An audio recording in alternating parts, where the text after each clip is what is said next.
Late Night Vibes. We here back again. Pre-game. We doing preseason before the new season. Mm-hmm. You know me as Sabian, the GOAT on IG. Please look me up. You know it's Big Chris. Late Night Vibes. Can I get an applause, man? Where's the applause, man? We got, man. Big Chris from VA. The one and only, man. Talk to me. Late Night Vibes. We in the building. We got a special one. We've been gone for a few weeks. We did a trip out in Miami, of course. Chris, we had a good time. Excellent time, man. Shout out to the beautiful women in Miami, man. All different shades and colors and mixtures and backgrounds, and man. Sizes. Asses was out. You know what I mean? Shout out to South Beach, man. Too much ass sometimes. You can't bring your kids to Miami, man. It's just so much ass. Not at all. But hey, before we start, let's give a shout out to all our investors out there, all our sponsors. RC. Talk to me, baby. Concoction. RC Concoction. Come on, man. Came through, gave us a case. We got different flavors, man. You know what I'm saying? You throwing an event. You from the 757. You from Montana. Who cares, man? Montana? Tap in. Damn. Tap in. Worldwide, baby. Tap in. I had a party lit, man. Tastes like juice. 30 minutes later. On the floor. You kissing somebody in the mouth. Damn, nigga. Anyhow, bro. Hey, today we got a special guest here today. Special. Norfolk's very own, man. We want to go ahead and make this a humbling, learning, motivating, inspirational story. And we're gonna vibe as usual. Grab your drinks. Mm-hmm. Subscribe on YouTube. Please subscribe. Please subscribe. All right. I'm on Twitter, man. Big Chris from VA. And get ready for season 3. We on, bro. And shout out to our special guest, man, today, man. Again, Mr. Stacey Robinson. What's up, my brother? Hey, nothing. How you doing, brother? Man, nice to talk to somebody real, man. Nice to talk to somebody, man, with some culture, man, who's been through some things, man. Let's take it back, man. You know me. If you a late night vibe, man, you know me. I get right into it, man. Stacey, talk to me, man. Where you from? All right, I'm from Norfolk, Virginia, man. Huntersville. You know, up Huntersville. Okay, to be specific. Okay. Uh-huh. Okay. That's what it is. I got a lot of kinfolk out Huntersville. Yeah. Shout out to Huntersville, man. My AAU coach used to pull up, man. He used to pull up in the front of the neighborhood, man, and just wait on the player to come, man. He would never drive right directly to where they stay at. He just pull up to the front, man, and say, man, I'm outside. That's what it is. I'm outside. So let's slow it down, man. I wanna know about your upbringing, man. You come from a single parent home. You know, you had both parents in the household. What's going on? No, man. Life started off for me a little rocky, right? Mm-hmm. My dad was a street dude, and he got killed when he was 22 years old. They used to call him Iceman. And, he was from uptown, and, he frequented the Church Street area. And so, I was raised by a single mom, but then I went to a woman that was in love with my father, and she took me into the Chesapeake area. From when I was like 4 months old, and shout out to the Peak. That was the Cheesetown. That was the change in the course of my life right there. Mm-hmm. And in the course of that, from 6 months to about 15, this lady groomed me, man. And she, excellent woman. They call her May Baby. She was a bootlegger. She was a awesome mom, but she died on me. She had cancer. When I was about 15, that sent me back to Norfolk. And that changed the course of my life. What year was this? This was like in 85, man. What was Norfolk like in 85? Oh, man, it was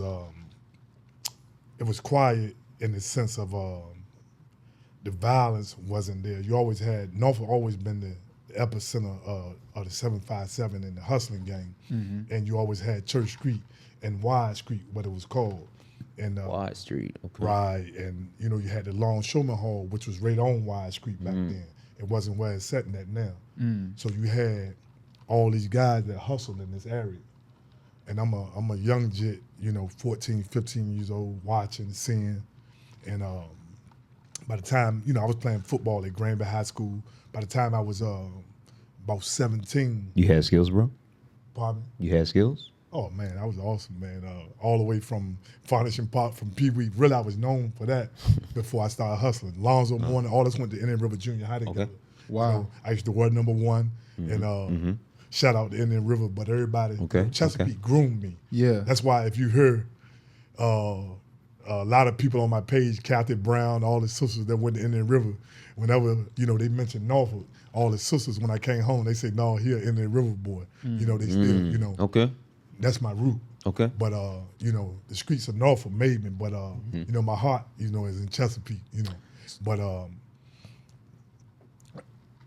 I came in Uptown, in the Huntersville, man.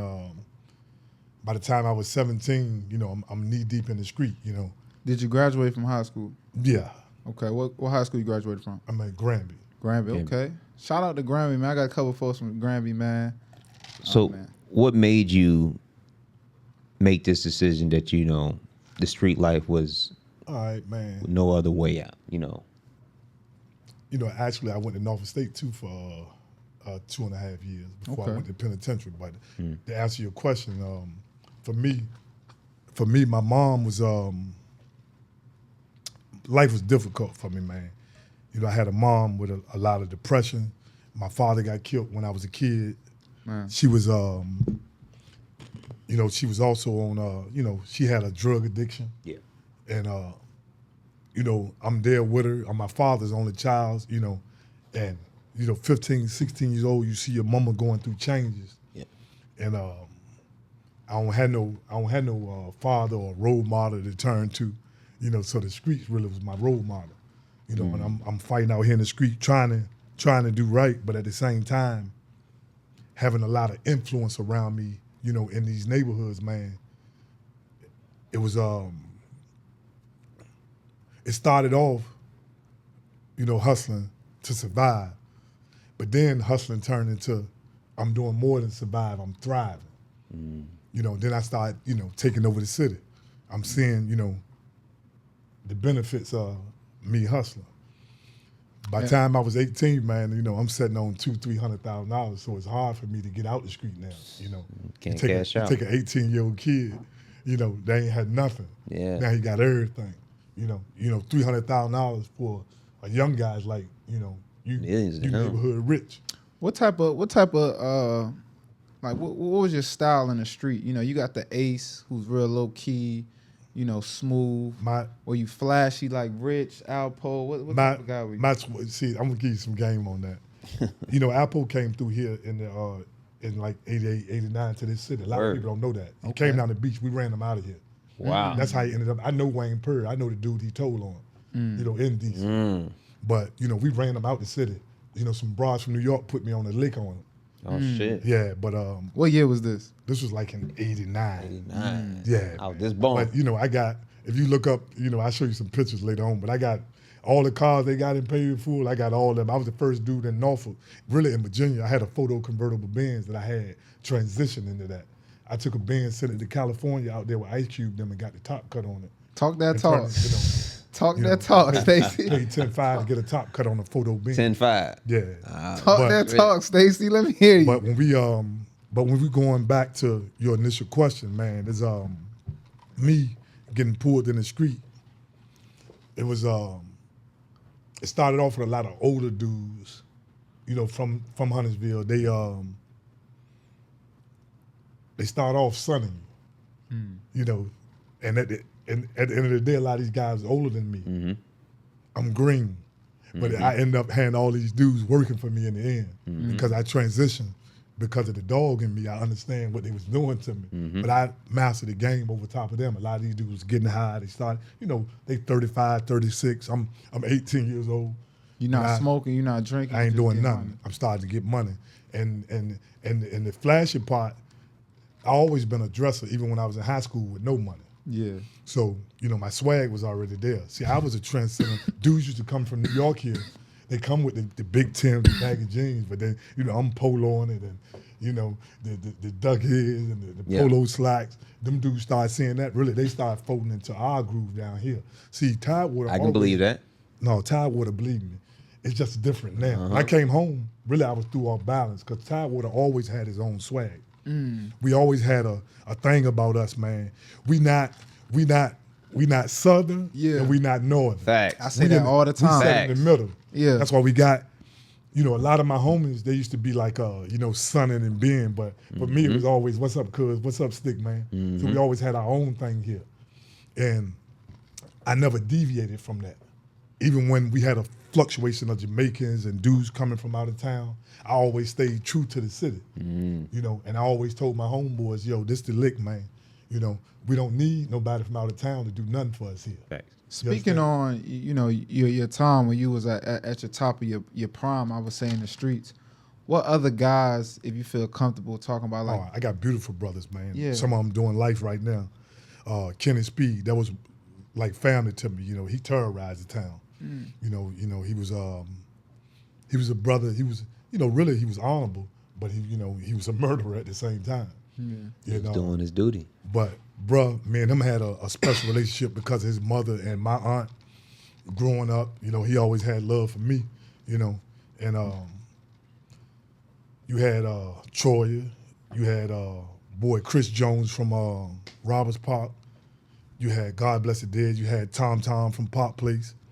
You know, it was a common Big Eard from Grandy Park. You know, a lot of these brothers was beautiful guys from within the city. You know, shout out to Jeezy from over here in the beach. You know, dudes speak on him in a bad light because of what they cast on his name. Yeah. But I know the game and know what the brother been through, and he's a solid brother. You know, and was it, you hear, especially looking back when the crack era hit, Norfolk and this area was a hot town. Hotbed. It was hot. Why was it so hot, man? Man, because the money. I'm gonna give you some game, man. I told a boy from New York, you got millions of people in New York. Most of the guys that ran from New York down here, they couldn't get money in New York because you're gonna make more off a dollar jack in New York than you is in a small town. But because they think the guys down here green and country, they thought it was easy. But when they got here, it was ain't shit absurd. sweet. Yeah. Because you're swimming in shot-infested water. You're swimming in tide. Speak on it. But, I got a love for the beach, Norfolk, Chesapeake. This is who I am. I'm a Tidewater boy to the heart. See, I don't just claim Norfolk, I claim Tidewater. But this hustling game in the 80s, man, was unique because you could come out the house one day with $300 in your pocket, and the next day you got $10,000, $50,000, $100,000. It was flowing like that. And the dudes that were getting high had money, so what a hustler had. Why do you think the gangs never came down and like really took over in this area? It's more like neighborhood beef. Man, I'm gonna give you something. I was in the penitentiary, man, and some guys came through and said there was bloods in the area. I looked at them, man. I said, no, it can't be. I said, man, them towns, them dudes players, man. We got a different swag about us, man. Yeah. He said, bruh, it's changed. But then he told me about a dude, Marlowe, from Norfolk. So I started laughing when he said Marlowe. I said, huh? A partner of mine shot him in the eye. Oh, shit. About a dog when I was on the street in the 90s. John Wick. So shot him in the eye. That's why he got one eye Marlowe. Wow. But dudes said that he was head of a gang in Ocean View. So it was easy for him to be a ret because he was always a chump. He got hold of kids that was 15, 16 years old. He took people's kids. All them kids got life sentences messing with him. He told them all of them. But what happened was you took a sucker and put him in position. Want no men out here to hold that gang epidemic off. Because we not from no town in California and I've been around all the gang members from California. I was in the feds for 24 years. Real gang members. Yes, sir. Most of these guys beefing with their friends and their cousins over here in these towns. Right. Most of these guys from kin to each other. I got a cousin over here in South Norfolk that's live out Oakley Park. They don't know that his dad and his aunt, them people related to each other. And that saddened me when I came home and seen that. I hustled throughout the city. I didn't hustle just in Huntersville. I hustled in Chesapeake, Norfolk, Newport News, because all us is family. And we broke bread together, But when I came back, I seen a dissension in the ranks where they was using, this gang thing, man, and it is a wobble in the community right now that we got to pull together. Speak, and we definitely gonna get to bringing the community together, man. I definitely want to speak on that. we're not highlighting, selling drugs, and No, we're not trying to definitely not. promote that. Because it ain't for everybody. It ain't for everybody. We're just speaking on the facts and what happened in the past. Viewer discretion advised. Late night vibes. Let's go back a little bit. In your heyday, man, let's speak on the flashiness and what was going on, man. Where were you living at? What type of cars were you driving? Man. What were you doing? I had my first house, man, when I was 19. I had a house out Georgetown. Oh, man. Yeah, I bought a... Shout out to Georgetown. My first house was $250,000 when I was 19 years old, I paid for that.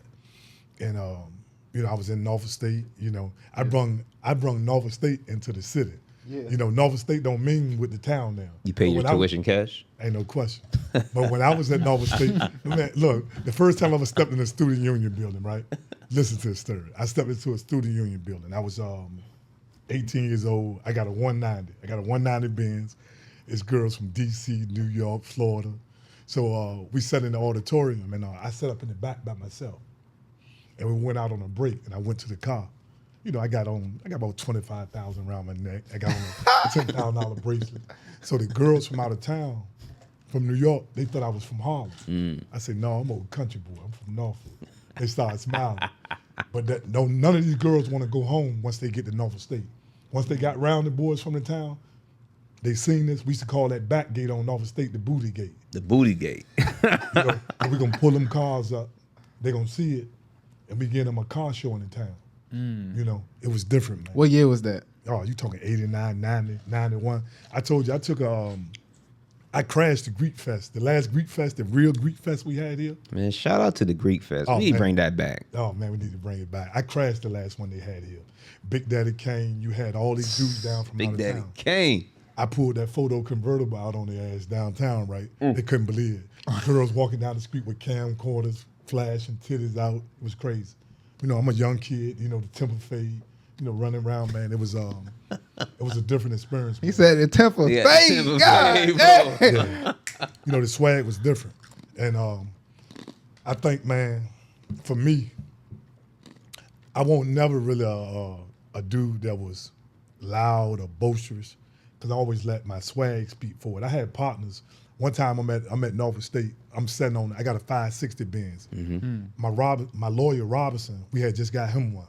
He got me and my lawyer got matching Benzes. He got a 560. I got a 560. Hold on, man. Slow down. This man just said him and his lawyer got matching Benzes. Yeah, he had a Porsche with uppity on the license plate. It said uppity? Yeah, he was a state delegate. Robinson was a sweet brother, man. He kept me out of a lot of trouble. He just couldn't help me with the feds. Man, shout out to good representation, man. Hey, no, he awesome. Bill Robinson was the best in the town. We need more of that. Need more of that. Yeah, and he was black. We need more of them. Yeah. But what I was going to tell you, man, I was at Norfolk State one day. I was on the passenger seat of my Benz. One of my partners driving. Fine sisters from out of town. He leaning out the car, because he boasters, Yeah. But the sister walked to the other side of the car. She said, you the boss. I said, why you say that? She said, I can tell. She says, your movement, the way you look. She said, you don't even talk. You're always looking at these guys, and I see how they moving around you. And,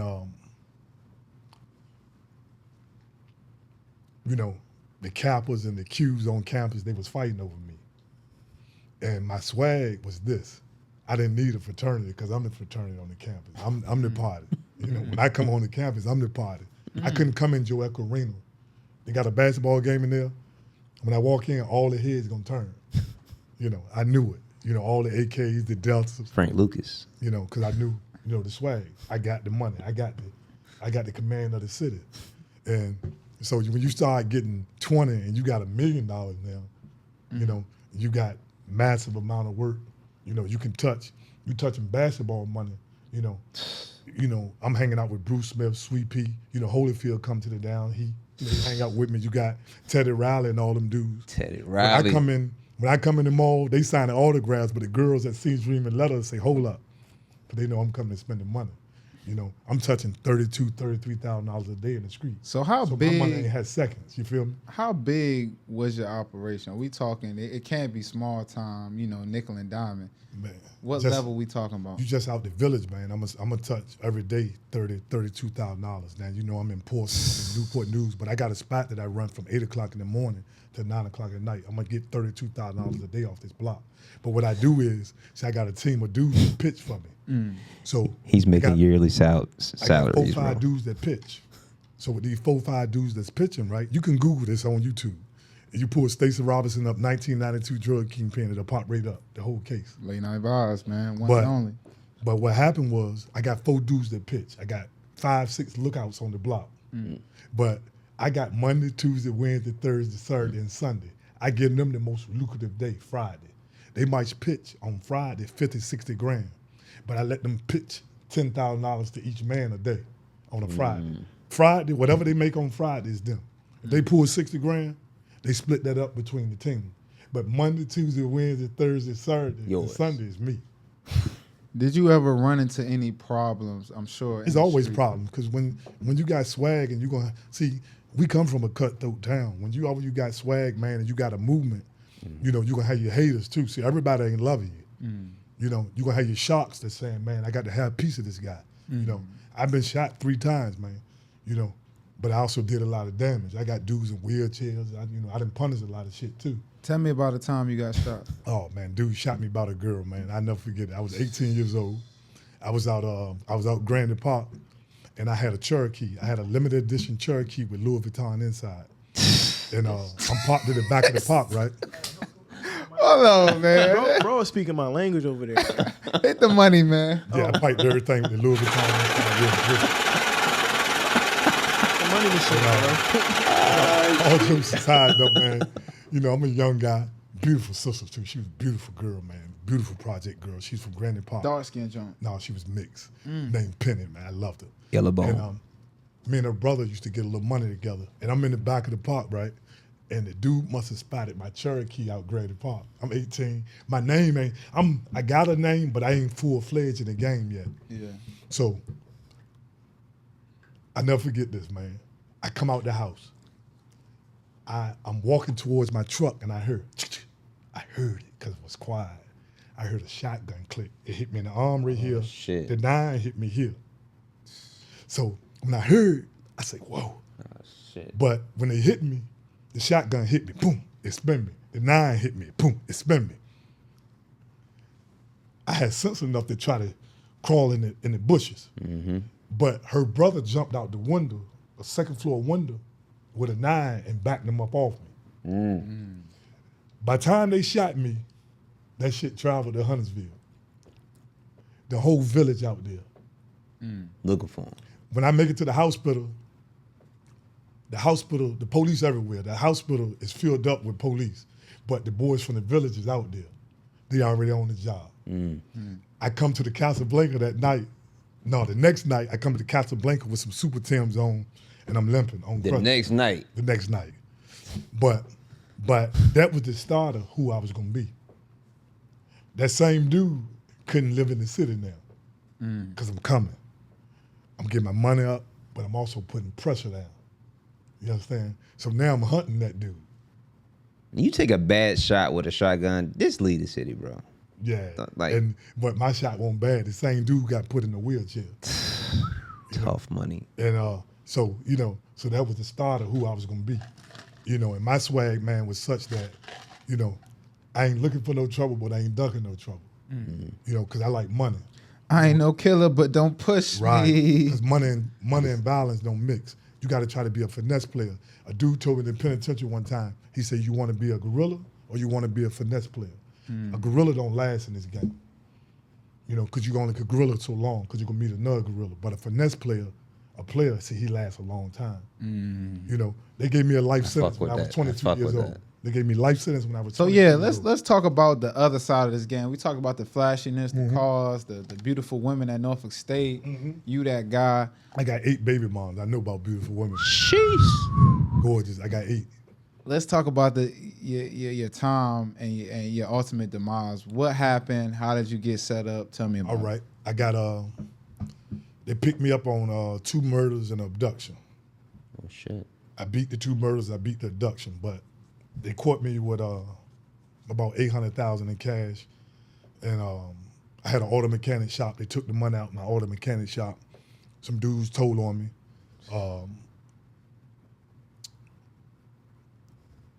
They came to me with a deal. I didn't take it. They gave me a life sentence when I was 22 years old. Shout out to Obama and Eric Holder and the Obama administration, because they came in and did a Second Chance Act. That's why I'm here now. But I got a life sentence in the feds. Life sentence in the feds is life. You through, game over with. You know, and So hold on. You 22 years old. life sentence, June 30th, 1992. I got picked up January 1st. June 30th, 1992, I was sentenced to life with no parole. Tell the people your mindset at this time. Everybody who's aspiring to be drug dealers, everybody who's aspiring to live that life. Oh, man. What was your mindset at that time? Your life flats before you. I'm laid in a cell. I see guys around me that's taking the easy way out. They telling, ain't no friendship once you get behind that gate.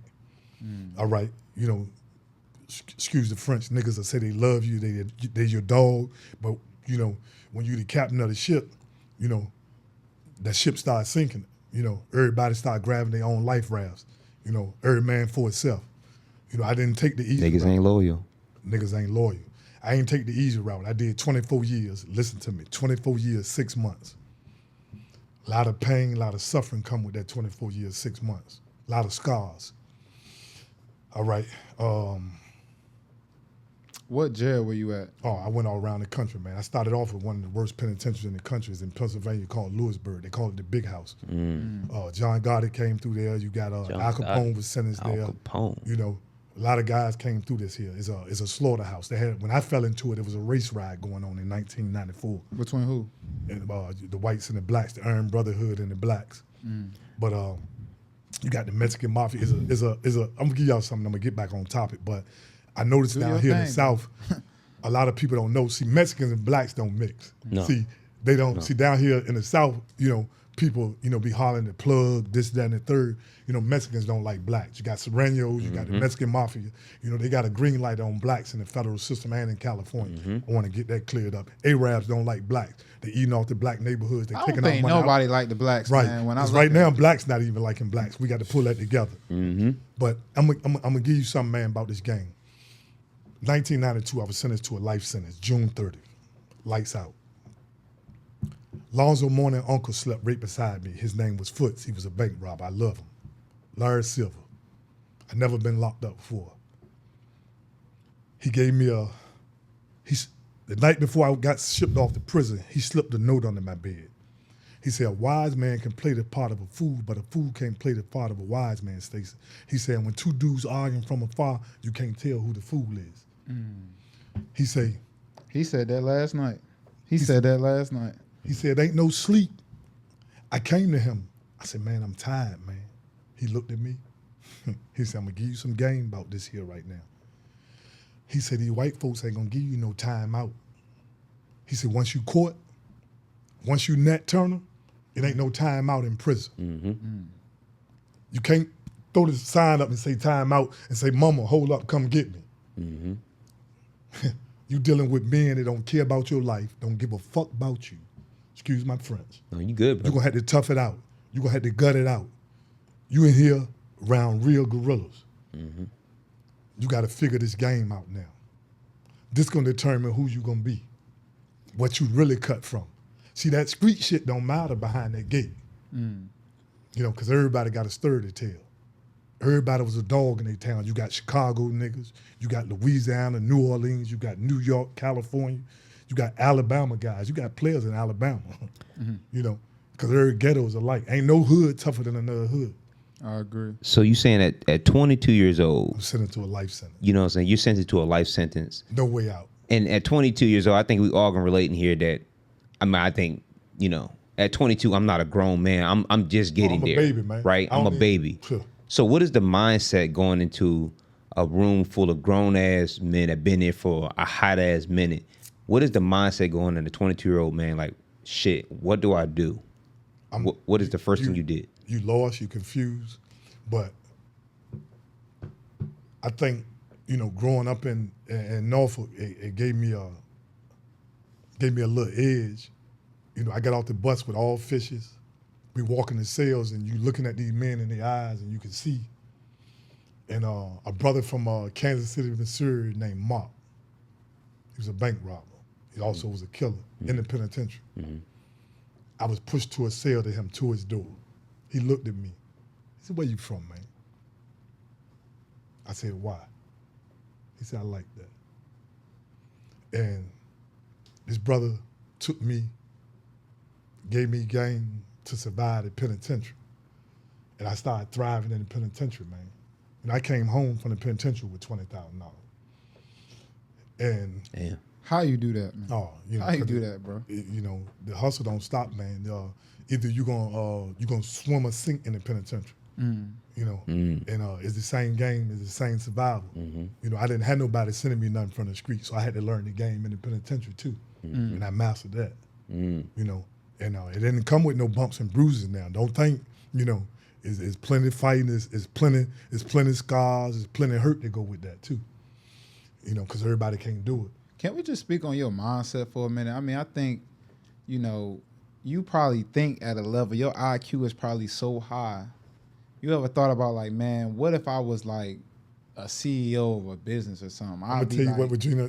Jeff Bezos. I'm going to tell you what the sister on Channel 10 said to me when she came to see me when I was 22 years old. Regina, she called me the other day. I just did... I was on the news, Channel 10 the other night, but I've been on 3 on the regular. Shout out to Channel 10, man. Get with Late Night Vibes. Regina. Oh, she awesome, man. Regina. Get with us, but she man. went to Grammy, actually, but, she moved from Channel 3 to 10. And she said it, and she went back to her colleague. She told me this when I came home. She said, when you was 22, she said, I looked at you, and she said, I told the people back at the newsroom, she said, this kid had the capacity to run, a Fortune 500 company. She said, for him to do that and to take that, in that world to do that, he could have took that and did this. And the prosecutor in my trial said that.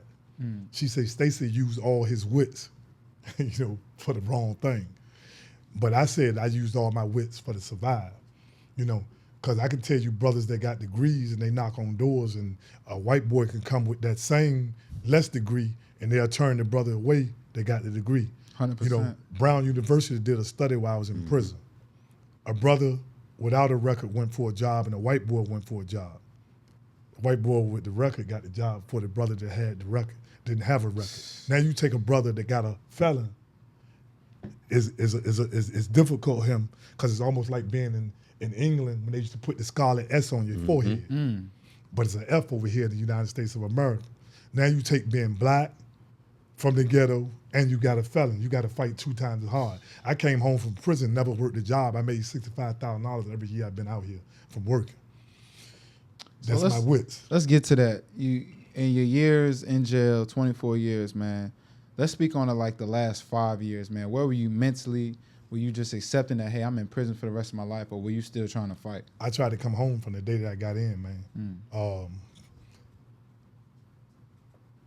I never accepted that, and I'm not a overzealous religious guy, but I have a faith base, and I never even deviated from that, even in prison. Most brothers, when they go to prison, they turn Muslim. Speak on that. My grandmother, she told me something, right?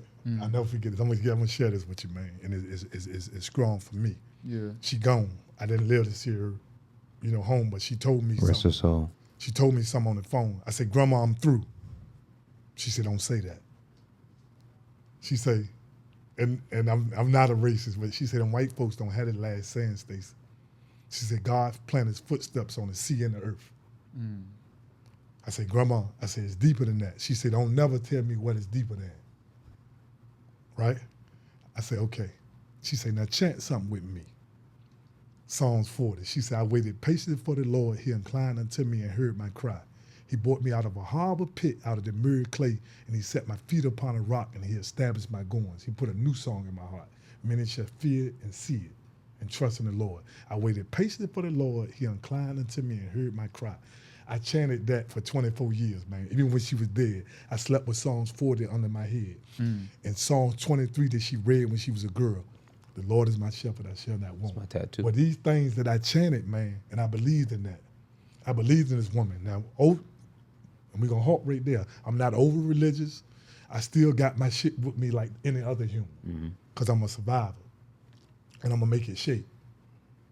But I'm also a dude that don't want no other little brother to walk in my footsteps that had to experience the pain and suffering because a lot of tears came with that shit that I bought out here in the street. A lot of tears. See, they don't tell you. I told a brother when I came home, I said that video that we looking at on BET, that video go off at the end of the day. He walk out that cell, he jump back in that car, he gone. I say, but when you get them handcuffs on you and you go in that prison system, that video is continuously, 365 days, nonstop. Ain't no out. You sleeping in the bathroom, you with another guy, this your life. You know, and they don't tell you, if them walls can tell you, they'll tell you about the tears, the pain, the suffering, and everything that come with it. You know, I'm one of them guys. You know, I didn't cry outwardly, but I bled tears on the inside. You know, and it was nonstop. Because you always, you know, you want that freedom. You saying, man, damn, I'd do anything for my freedom. And I told a brother, he had came back in the penitentiary, I said, man, I work 2 jobs if I can get out, man. I held up to that. I came home, man. I got off parole early. I kept working. I kept, you know, no matter what I got going on, I will never leave my job until I can figure my plan out. So was there ever a time, you know, you being in saying, I just feel like I'm never going to get out? Was there ever a time you just felt like I'm just doomed? Like, Lord, like, I guess I got to do my time. My 10th year in, about my 10th year in, I kept saying to myself, man, I used to go to the library all the time, the law library. And dudes used to look at me like I was crazy. Right? They playing basketball, working out. I worked out, but I grabbed my case and run to the law library. All the way up for 20-something years, I stayed in the library.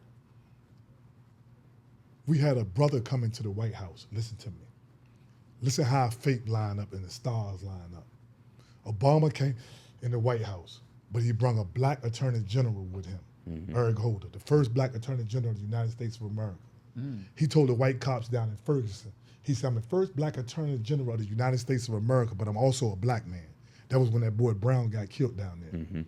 Well, him and Obama did a thing called the Second Chance Act. I was in the library. Dude said, man, we ain't getting that. I filed it in 2015. I was the first dude on my prison yard to get it. I was the first dude on the prison yard to get it. Take me back to the day that you found out that you were going to get out. Listen, man, 2015, I was in about 23 and a half years. My envelope came. My case manager called me. Come with it. I looked at it. It said, granted. I went to my cell, man. I told you I'm not over religious, but I know that a lot of faith-based and a lot of old folks' prayer had something to do with me getting to touch out here. So I believe in my ancestors too. And I went back to my cell and I dropped to my knees, man. And I can share that with you, man. I ain't a dude that cried too much. I have been shot and I didn't cry. Shit, man. I cry. I dropped to my knees, man. It flooded out me, man. I couldn't believe it. I put my head to the ground, man. I said, man. God talking to you. I said, whew. And I got up, got to the phone. I called a couple of family members. I said, I'm going to come home. I called a partner of me, one of my friends, man. He stayed with me 24 years, Jason Richardson. I love Loyalty don't got a price, He man. stayed with me for 24 years. A working dude, sent me money every month. I said, man, I'm ready to come. He said, I'm ready to send you clothes, bro. I touched out. I was overwhelmed, right? You know I messed the halfway house up, man. How you do that? Back. They sent me back. What? Listen, man, I'm in the halfway house. I want to be Stacy. I want to do shit my way. The people at the halfway house, the girls that work there, they in awe. So they let me leave out. The halfway house right down the street from Huntersville. I ain't going to work. I ain't doing nothing right. I'm not abiding by the rules. They sent me back. They sent me to a place called in Farmville, Virginia. Oh, man, my life. I got to go finish my halfway house time out. Man, my life flashed before me. How long was that? I went back in July. I got out May 2015. I was back in by June. Man. Listen now. So they came and handcuffed me. They took me to Farmville. I get there. I'm mad. Mad ain't in the word, bro. I'm disgusted at myself. But even though I won't free because I'm still in the halfway house. But they got me in jail now because they saying he ain't gonna do his halfway house right. So I'm going through from June. I'm supposed to go from June to March to the halfway house. Okay. A warden found out that I'm back in the jail. He said, we made a mistake, Stacy. Not you. We didn't know your name was still carrying that much weight in Norfolk. December, a white woman came to see me in Farmville, Virginia. She said, you know what? We're going to send you to Richmond. We're going to get you away from Norfolk. So December, they came and got me, sent me to a place called Riverside Regional Jail. I heard of it. And I landed a job on an Army base, man, $18 an hour. A sister that went to Virginia State got me the job. Fort Lee? Fort Lee Army Base. What's the odds of me getting on Fort Lee Army Base? Yeah, it's slim to none. Listen to me. I got to get this to the audience, man. I go there for an interview. A white woman interviewed me. I leave. She said, we full all the positions. I go back to the jail. I'm disheartened. I'm saying, damn, I can't get no job. She called down in Norfolk because I didn't have a cell phone. So I used my aunt's number. My aunt called back to the jail and said, somebody called you from Fort Lee and asked, could you come back for another interview? I go back up there for another interview, brothers. And she said, would you take $10 an hour? Mind you, I never worked a job in my life. I said, yeah, I'll take it. She hired me. The general manager see me. Within 6 months, I'm making $18 an hour. From $10 to $18 an hour. 6 months. Within 6 months. The general manager said, you a leader. I'm still in contact with this white man to this day named Phil Doc. I love this guy. He saw something in me. He took me from $10 to $18 in 6 months. Everybody that was helping me when I came home was from across the tracks. It wasn't my people, man. Everybody that helped me when I came was from a different persuasion. We just had that discussion earlier about that. Everybody that helped me from across the tracks, man, was white, bro. Let's speak on a couple of things.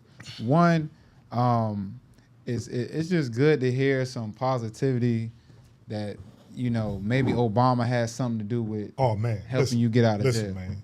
You know, you talk to some black folks, they say Obama ain't do nothing. No, see, this to take with me with our people, man. I think we're looking for too many handouts and not enough action.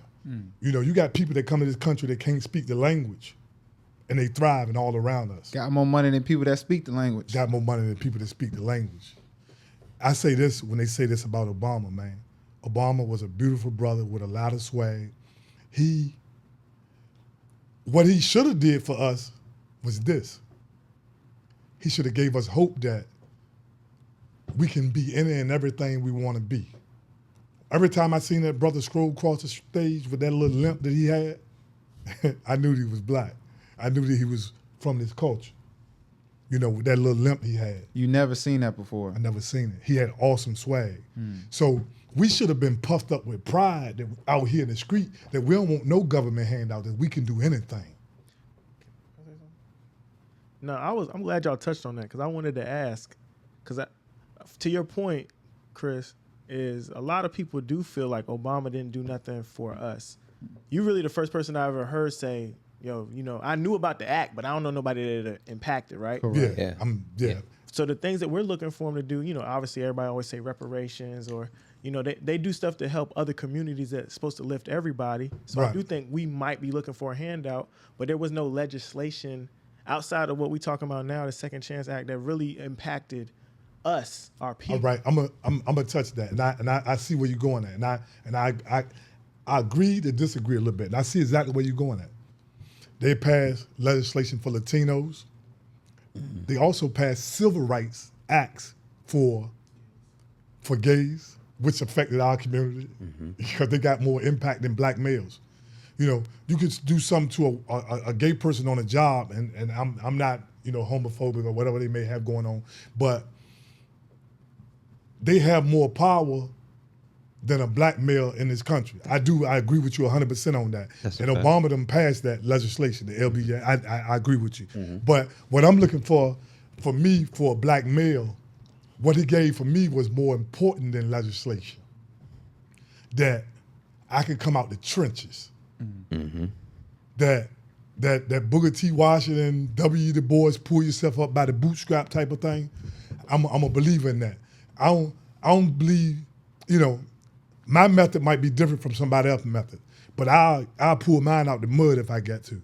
And Just to follow up, because I agree. I'm a pull myself up by the bootstraps person too.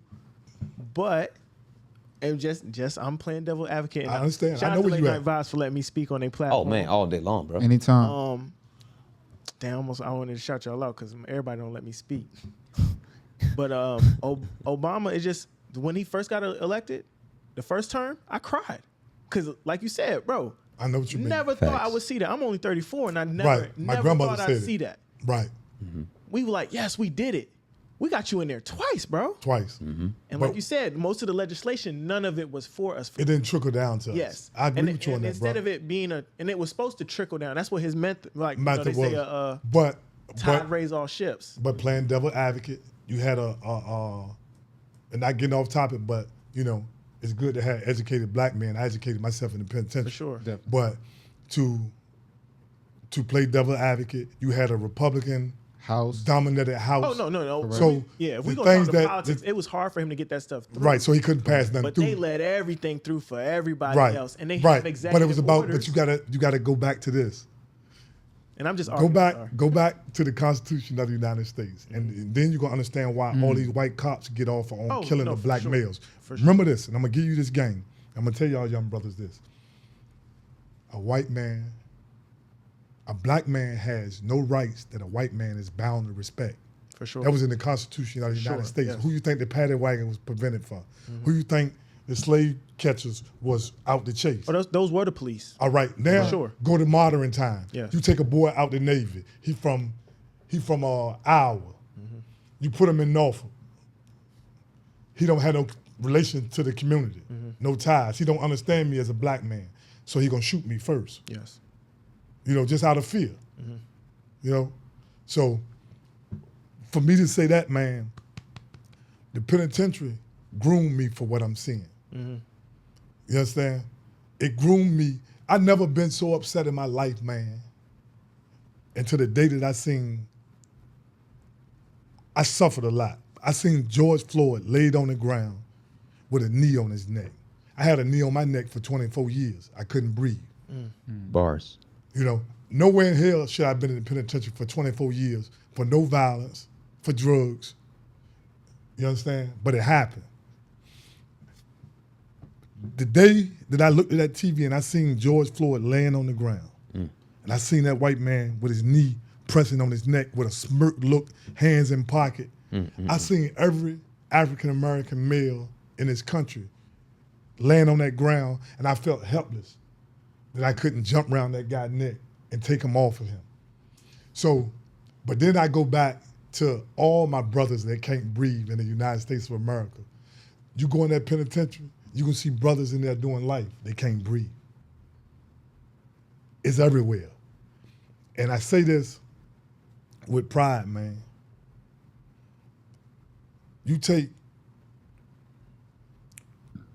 Ellis Cole had a book called The African American Male.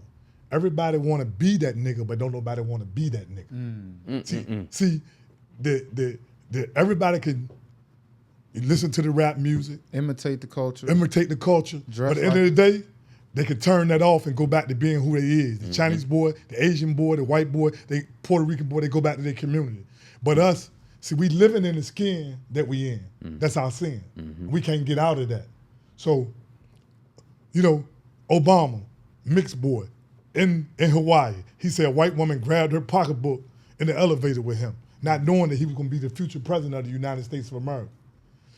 Now, us brothers sitting here being black males with a, they say we got the, even in the penitentiary, man, you see it. Our posture, our walk is aggressive. We got to humble ourselves to people to say, I'm not no threat to you. I gotta tuck my head. I see it all the time out here. That's a fact. I gotta do it in the elevator, man. I'm 6'5", man. A white woman get on the elevator, man. I automatically gotta say, "Hey, how you doing?" Just to break the ice. Even if I don't want to speak, bro. Just so she don't feel deem me as a threat. You know what I'm saying? I do it. Listen, bro. Listen. I do it with people all the time because they see your posture, your movement. And don't have a tat showing. Oh my God. I try to take that down by saying, "How you doing, man?" "Hey, yes, sir." Even if I don't want to, because I know that I got to try to take that. Make it easy. Make it relax. And it's awful that we got to do that in 2021, man. We got to do it at work too. Oh, man. You won't have a job. Absolutely. Get me started by Listen, work. you won't have a job. You got to humble yourself. When a dude told me, "Hey, you're being belligerent," that's just another way to call me a nigga. You're aggressive. When you're aggressive, when you fighting for the same space that somebody else is, you're good at your job, they're going to pick anything to get at you. And it's usually, like you said, posture, how you talk, how you deliver stuff, how you come in the room. So what do you... Dude told me to smile more. Oh, God. Was he black or white? He was white. That's to make me at ease. Mm-hmm. But now we're going to get to where I want to go at with that. Yes, let's do it. Why do you think most brothers down in the bottom turn to substance abuse or hustler? Because they don't have the opportunities. And they know it. Right. So, I was just a good apprentice at the streets.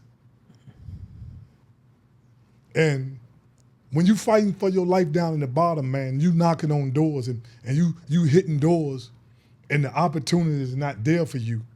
And then when you get the opportunity, you the first dude to get fired when you in there.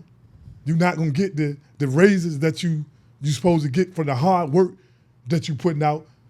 Cause I know, and I can speak for most brothers. We play basketball better, we play football, and we'll work better because we built this country. So we're gonna outwork you too. 100%. Ain't no Mexicans can come to this country and outwork me. No. Facts.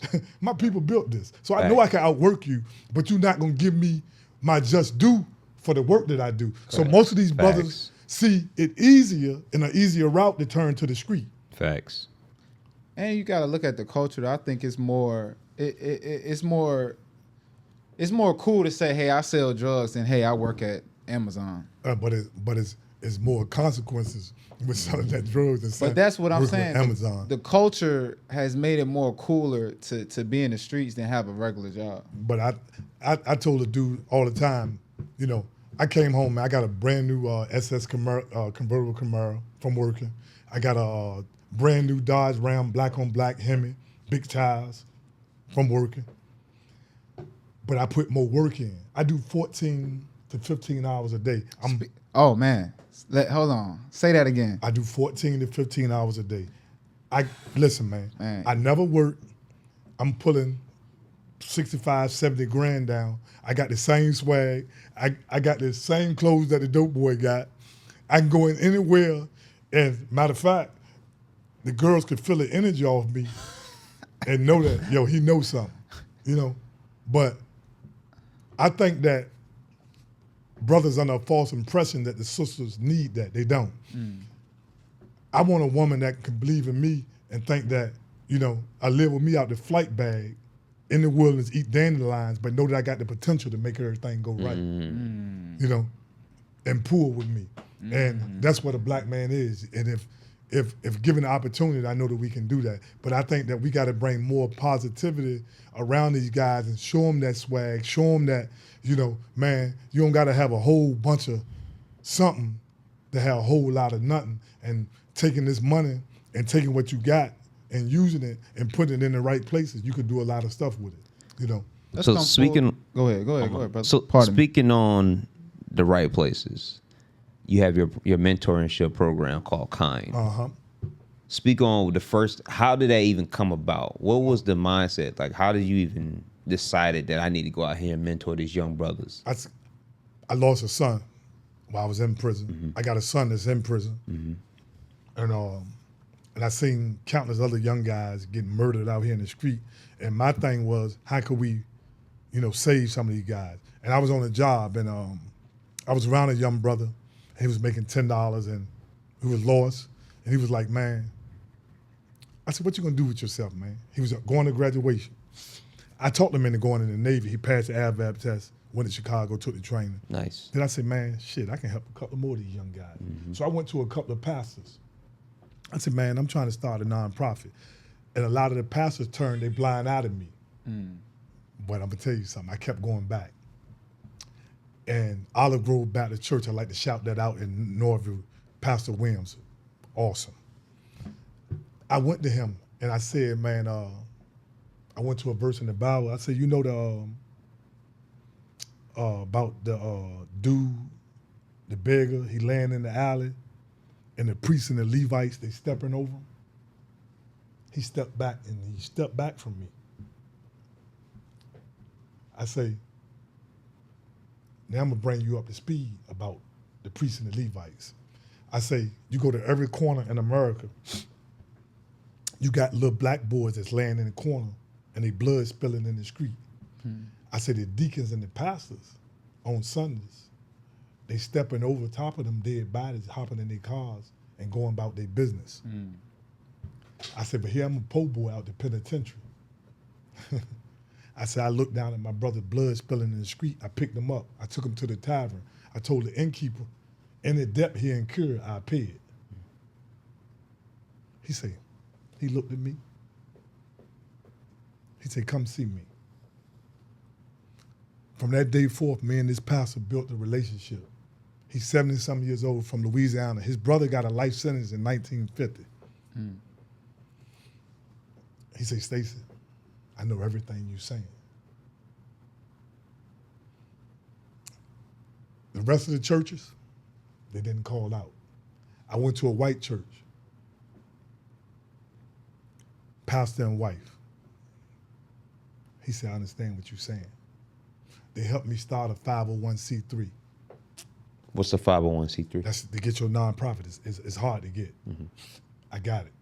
Congratulations, brother. And this pastor, he always check on me.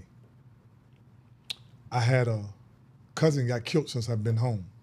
He had graduated from Norfolk State. He was out partying on his graduation night. A girl came out the club and was speaking to him. He sat on the hood of his BMW. The girl flirting with him, asked him for a light. The boyfriend seen it. My cousin had a gun in his car. His friends them were like, man, no, it ain't that serious, proof, stop. My cousin didn't want the problem. The dude shot him in the back of the head about a girl. And it devastated me, man. What year was that? This was just 2 years ago. And I was riding, I got a call that night at about 11 o'clock when he was in the street. Some dudes hit me from Huntersville. They said, yo, we need you, man. I said, what's going on? They said, your first cousin got killed. I said, what? I called some dudes. They brought me a pistol. I'm riding. You had decisions to make. I got decisions to make, and I'm riding. But I'm gonna show you the power of the spirit. I'm riding. It's 2 a.m. We out looking for this guy. We trying to get him before the police get him because we got a line on him now. We going to doors where we know he at. We didn't track him. I get a call 2 a.m. from this pastor. He never called me 2 a.m, bro. Power of the spirit, bro. Oh my God. He called me. I said, Pastor Brown, what you call me, man? I pulled over. He said, I felt a need to call you. He did the funeral for my cousin for free. But he called me, man. And it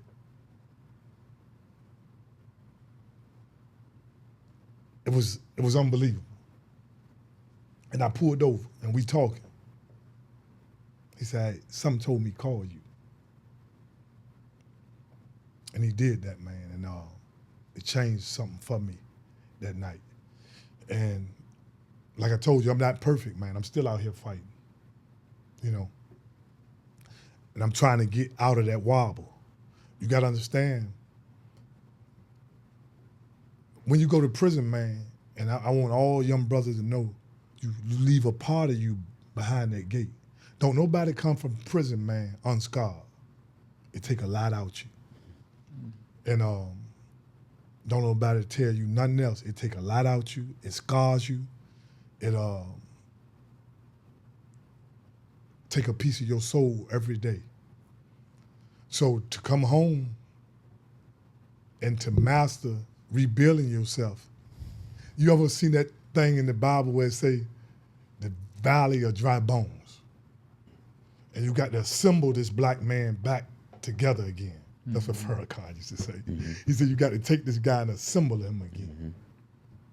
You know, and it becoming a new man again. But it's like being a baby, bro. You got to learn. They didn't have phones out here. Everything was like so new to me, man. The future, like I'm like, whoa. Because you went to jail in what year and came out? 1992 and came out 2015. It was like the Stone Ages. crazy. But the dog in me said, mind you, I pulled over one night. I was with my girl cousin. I cried real tears.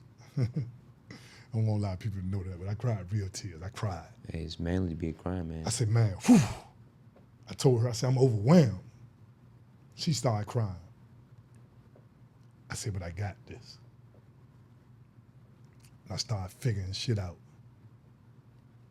I started saying I got to fight a little harder than everybody else. I ain't get no handouts from nobody. Nobody. I got me a Lexus. I went from the Lex, got me a convertible Camaro, got me an old white boy truck, brand new $50,000. I said, man, you know what? This ain't so hard, this working game.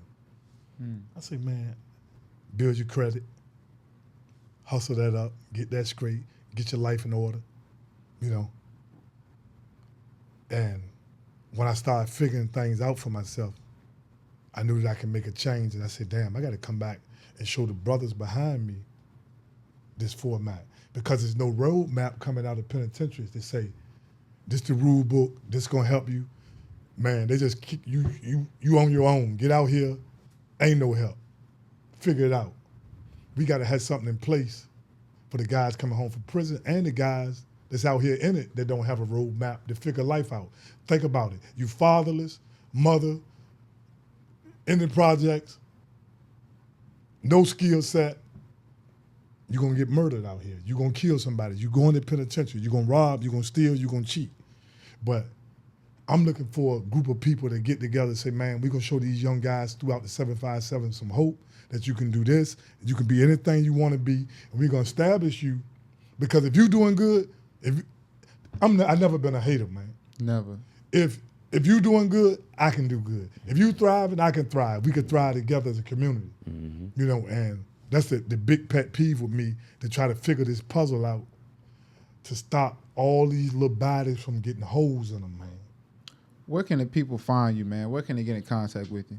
Oh man, I'm easy to get in touch with, man. But I use my my social media, my Facebook page, my phone number 757-776-3996. I have no problem with you calling me, getting at me, because there's a lot of sisters out here with young sons that don't have nobody to turn to. That's why I'm an open book with this game, man.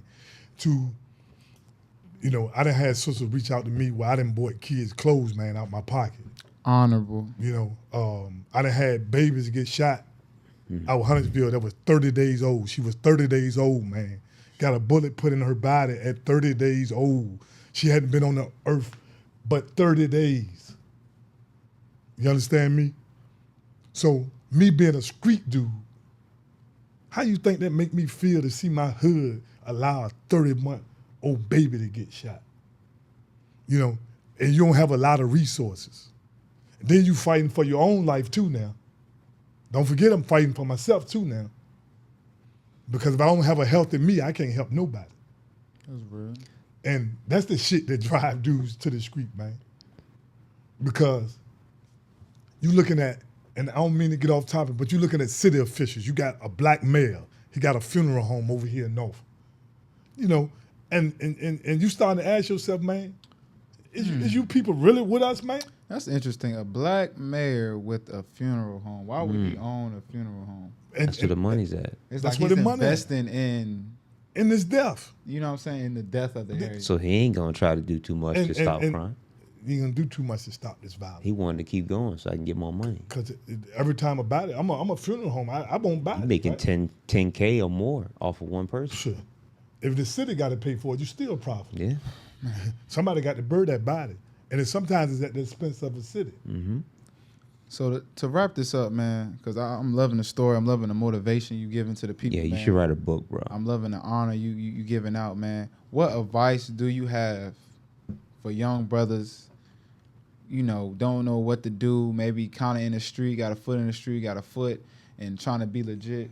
Let me tie in with that question too. Along with that question, what is your goal with this program for the next 5 years All right, or 10?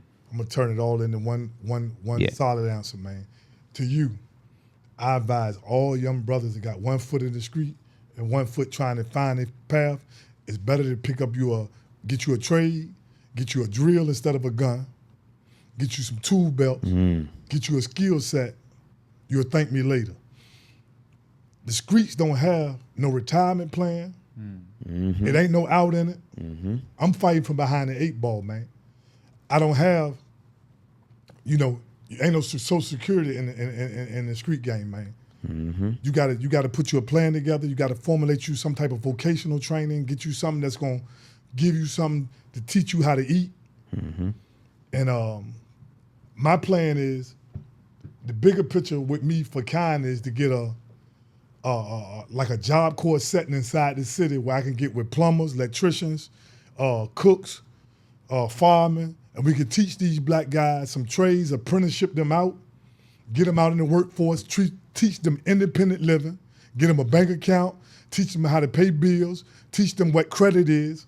And if you could change a kid's life economically, you could change his circumstances, you could also change everything about him. But if we telling them stop the violence, but don't give them nothing tangible to touch, and that's what I told Mayor Alexander and Senator King. We can go around all day, bruh, and say stop the violence, but we don't got no alternative to stop the violence. We don't have nothing in place for these kids to touch and to show them that I can go get that, what you got, it ain't gonna stop.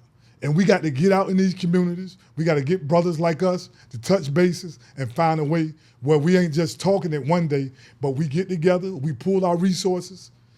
If the city ain't gonna give it to us, we start putting our pennies together, get us our first group home, take that group home, we get councils, people in there living inside these buildings. We monitoring these dudes, we teaching these dudes, and eventually people will come on board. Until we can get that done, we're gonna get the same old scenario that's going on, man. I really like that because Facts. I don't I coach Pop Warner football. And I've been doing it for almost 10 years now. We won national championships, whatever. Our goal is really though to teach the kids before they get into the streets, right? But we doing it only by sports. And I hate doing that. We teach them about school and making sure that's important. They see what I drive. They see how me and my mans is living. We don't shoot, dribble, or none of that. So it's like, oh snap! I can do something other than this. And this is for sports. Is just for college education. That's the main goal. That's the main goal. Some of them gonna go. Some of them gonna go, but we know that 90% correct is not. And I always like telling them, like, bro, I ain't do none of that stuff, and I got it too. Right. Some of these NFL players got less money than me. Don't let them. Don't let them fool you. And, you know what I'm saying? And some of them don't keep the money because of the education level. Exactly. See, you take our little brother Iverson. All these dudes was good athletes, but they not good hustlers. Correct. You give me that money they had. You give me $100 million, man. I own the city of Norfolk. Fact. I own it. I'm gonna flip it. I own it. But what we can do is we take them little guys, we reach out to them and give them a skill set. Correct. I like that you doing that skill set is everything, man. Yeah. Plumbers, electricians. People look down on that stuff because of, like you was talking about earlier about, social media and rapping, and it looked better to be the hustler. It ain't gonna get the likes, man. You know what I'm saying? It ain't enough likes for them. But you could be an electrician and then have people working for you, and next thing you know.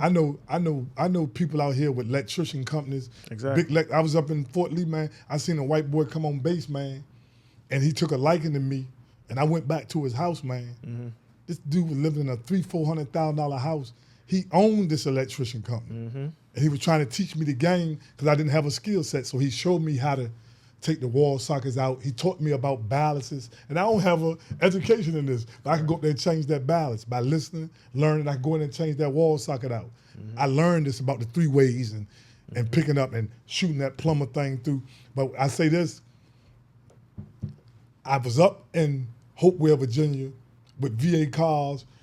A dude left Prada Nissan and started VA cars. He took me in. Shout out to Dave and Herb. They own 3 of these. One in Richmond, Virginia, Hopewell. White dudes. These dudes, man, are millionaires, man. They ain't just doing the used car lot thing. They thriving in it, right? And I say, if we can teach and groom the people around us to do the same thing, man. Yep. But, you know, off note, I'm trying to build a thing in a 757 where we got guys like you, him, where we running buildings, man, in Virginia Beach. We got group homes where we going into Twin Canal and we take the boy that's troubled and they bring him to us and we turn him into something that everybody say he couldn't be. I like that. You know, we going into the group home and say, don't send him up the road to the penitentiary, send him to us. We're going to groom him. We're going to take this little boy and we're going to turn him into something. I've been into Chesapeake Juvenile Detention Center. And I told them little guys I was going to be back. But I got to live up to my word. I told y'all I was going to be here. And I was tired. And I was caught up in everything I was doing, man. But my word and your word, and if you can't hold up to your word, man, they make you a piece of shit out here in these streets, man. And I couldn't. I told my girls, I say, I can't. I got to get to these dudes, no matter how tired I am. Your word is everything, bro. Man, let's clap it up for, man, Stacey Robinson, man. We appreciate you coming through, man. Follow him on Facebook, Late Night Vibes, man. We just brought you a classic, man. Say one last word to the people, man. Just give them some game. We got to find a way to push these youth into a right direction. And we can't use excuses that we can't. You know, we as a community can do anything we want to do, man. And I think that if we pull our resources together, pull our time together, man, commit to one kid a day, pull one kid around you, man. You see a single mother struggling, reach out to sister, don't take advantage of her, but really pull her into her and help this little brother, man. And, you know, I think we'll change our community, man. I'm going to say this as a final thought, man. What I gather here from this interview, Mr. Stacy, first of all, thank you for coming to the show. Appreciate you, OG. Appreciate you, OG, coming through. You're a thinking man. You're a fighter. And you're inspirational to the younger kids out there, like you said, that have one step in and one step out. They're one step away from doing something to ruin their lives. But sometimes you just need that mentorship. You need that father figure. First of all, fathers are major out here. Let's not put that shit and sugarcoat it. Fathers are major out here. I didn't have my father growing up like that at all. My brothers, sisters, same way. But it takes one man that's not he's a father himself to his own kids, but he's a man in that neighborhood that people can talk to and look up to. The young boys can look up to and say, you know what, let me learn from him. He made some mistakes, but here he is right now coming back and saying, hey, you ain't got to do that. Let me show you a better way. We need that more than ever in 2021. We need young males right now, black males. Let me say that. Young black males are facing extinction. Ain't no question, man. And they're facing extinction. I want to touch on something. Stay right on that. And I want to clear this up right now. 30 seconds could change the course of your whole life. This way or that way. I told a young guy on Campus Stella where I work at. Yeah. I said, man, I had a group home together, and I want to tell y'all this story, man. I was my second year out. I'm working out Ole Park. I'm doing maintenance out there. And I see these young brothers always running for the police. So when the police left, I pulled them together. I said, listen to me, man. I said, that shit y'all doing, the police seen this before. It's a rerun. They're going to double back on you. They know it. They know they're going to get you. They got to spin in the spider web. They just spin the web. The spider spin his web and go about his business. He come back and get his prey later on. Correct. I said, now listen to me. You got to stop what you're doing. So 2 little boys started laughing.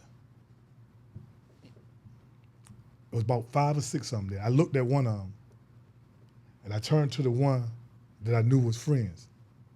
I said, you see him laughing? I said, he gonna tell on you. They looked at me. He started laughing more. I'm gonna give y'all this third. Come on. I say, I know he gonna tell on you. I say 30 seconds gonna change the course of your whole life. It won't 6 months later, they killed the white woman at the Wawa. They tried to rob a white woman at the Wawa. They killed her.